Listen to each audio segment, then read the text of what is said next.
It's a gorgeous rainy day in North Carolina, and you can see the beautiful color in the dogwood tree, and the maples are starting to brighten up as each day passes.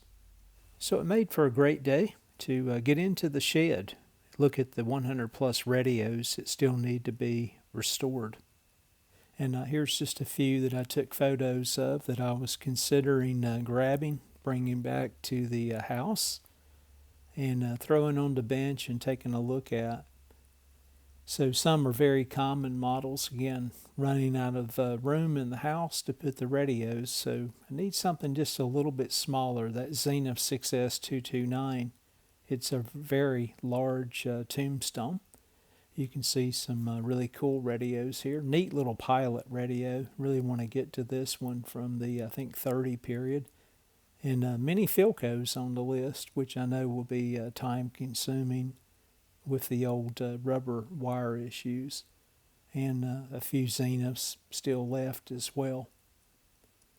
A cool little Packard Bell from the West Coast. That would be a fun project as well. And another Philco, and there's many, many more, of course, that I'm not showing. Anyway, I settled on this beautiful little Crosley from 1934, a 5 Victor 1. It's really an Art Deco with a lot of exotic veneers, and that's what caught my eye. Plus, you can see it's a very small tombstone. I think I can hide this one in the house, and maybe my wife won't notice. Just kidding. Anyway, this will be the next project that I think I'm going to tackle. You can see there's definitely going to take some cabinet work to get things cleaned up with the veneer itself. And I have not even looked at the electrical condition, but you can see from the back side it looks to be somewhat complete. For everybody that watched the Zenith 6S229, thanks for doing so. I'm going to go ahead and remove the knobs and get the chassis out, and we'll take a look at things so I can go ahead and start cleaning up the cabinet itself. The knobs are interesting too. Let me get them off and we'll come back and take a closer look at those. Maybe one original here and 2 replacements at this location on the bottom.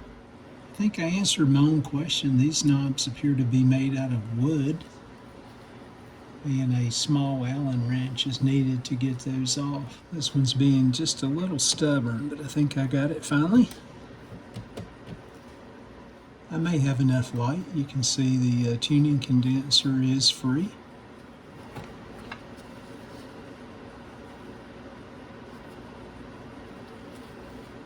Not uncommon, just a couple fasteners for the chassis itself. And this one's not even attached to the chassis. If I can move that where you guys can see this.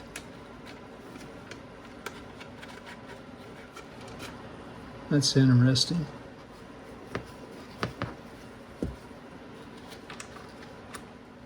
You guys may be able to see down in there. Get this antenna lead out of the way. Looks like I've got a bunch of parts and pieces down in there. Some screws, the dial lamps, and more. Do a little housekeeping and go ahead and get this antenna removed.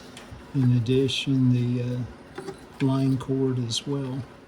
Leave it long enough where we can do some testing of the switch and the power transformer primary side.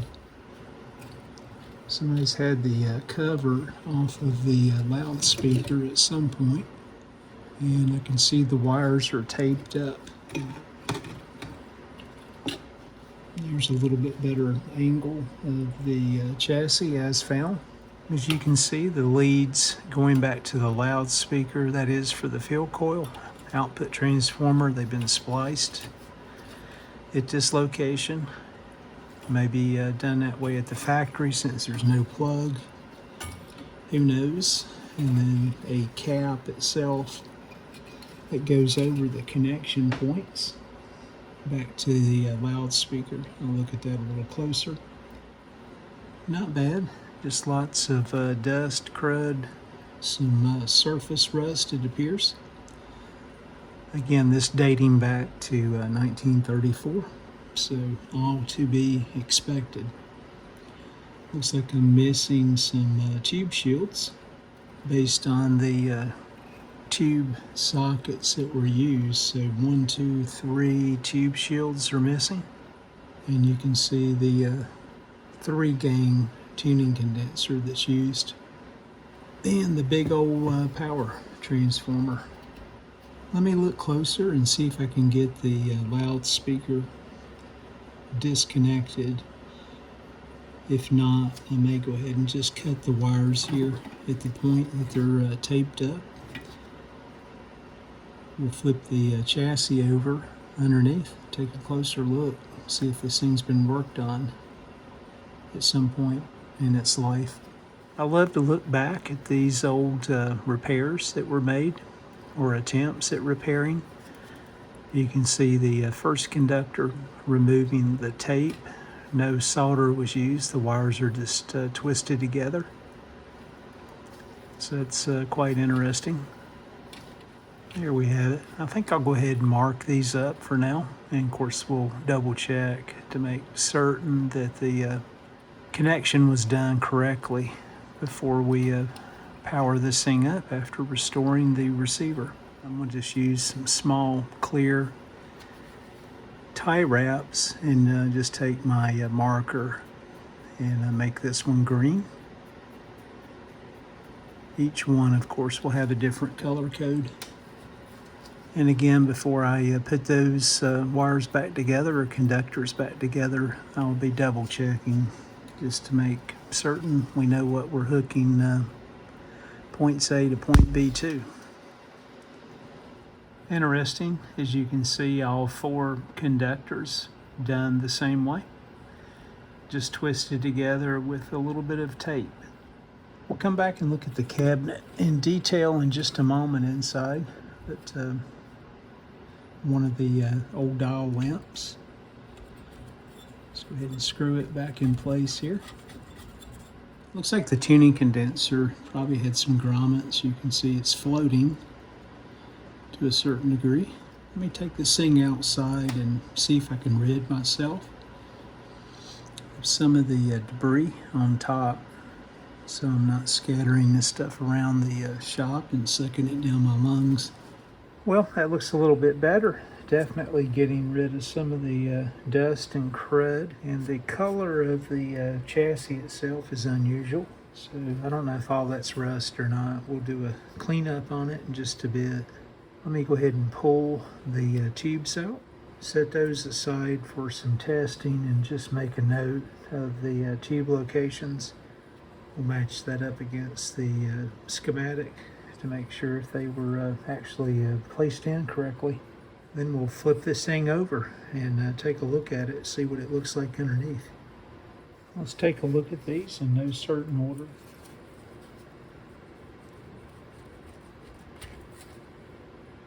And the tube sockets are actually marked. So should be a 6 alpha 7. And that's what we have. Loose at the base. If the tube's good, we'll actually fix that. It's going to be the oscillator tube for the very front end of the receiver. And the 6 delta 6. And we've got a match there. Base is secure. The IF amplifier looks to be the 80 rectifier tube. And this is probably going to be our 42 tube, and it is, as you can see. And it's clearly marked as well. That's our output tube. Nice and secure there. And then the last tube should be our 6 Baker 7. And that's what we have, the 6 Baker 7. That kind of concerned me for a moment. I thought we had a crack in the base of the tube socket, but just some debris.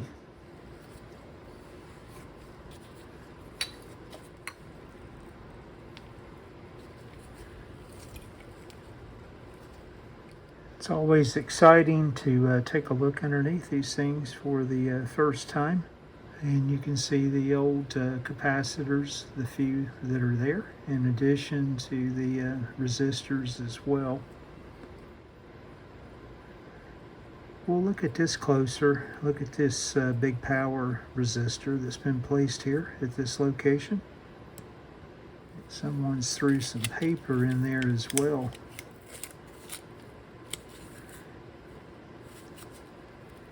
I don't know what purpose that served, but you can tell just by the component itself, it's more modern. And look at the wire gauge that was used as well to jumper this across. So definitely something that we'll have to look at closer when we get into the electric. Get a disinfectant wipe and just try to clean up the chassis right here just a bit, see what it looks like. Yeah, just some surface rust. I think it'll be a fairly easy cleanup after I get all the components removed, including the power transformer itself. Let me get my tube socket adapter. Let's plug it in, the Type 80, and just see what kind of condition the power transformer's in.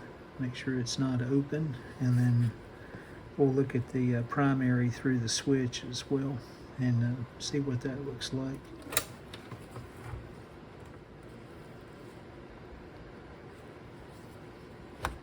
I think we can keep the meter stable at this location. Again, the plates will read the high voltage winding. Then I'll sneak underneath and see if I can find the center tap location. 611 ohms. And we'll go ahead and read the 5-volt filament between 1 and 4. And what you would typically find. So I think we're going to be okay there. Let me just take note of this, 612. Let's look for half of that, 306 or so. If I can identify the high voltage center tap. So guys, if you look at the schematic I'm showing in the picture-in-picture, I think I'm in luck. You'll see that center tap for this particular receiver has the negative voltage on it, going back over to the field coil, and the field coil, of course, attaches back through the loudspeaker. So let me measure the DC resistance and see if we can find something close to 306 ohms, I said.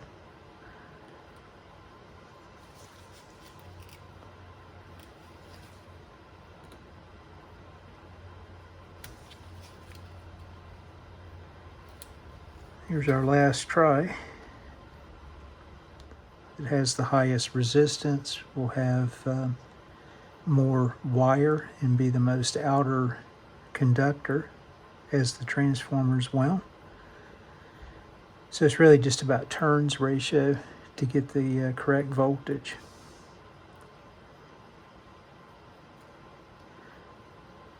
So 315, 297. Very cool. So I think we're going to be good there. We've already tested the 5-volt secondary.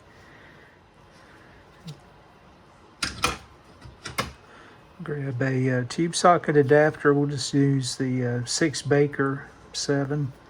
I think the heaters are pins 1 to 7. Make sure we're less than 1 ohm, somewhere around a half an ohm or less. And we're good there as well, at least from a DC resistance check quickly. Let me skin this wire back here and just give this a check on the primary side.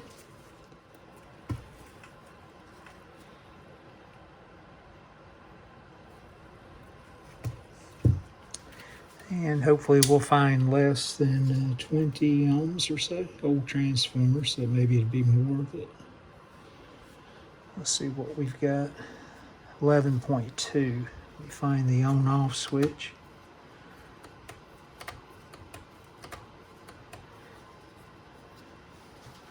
Move the meter just for a moment. There's the on-off.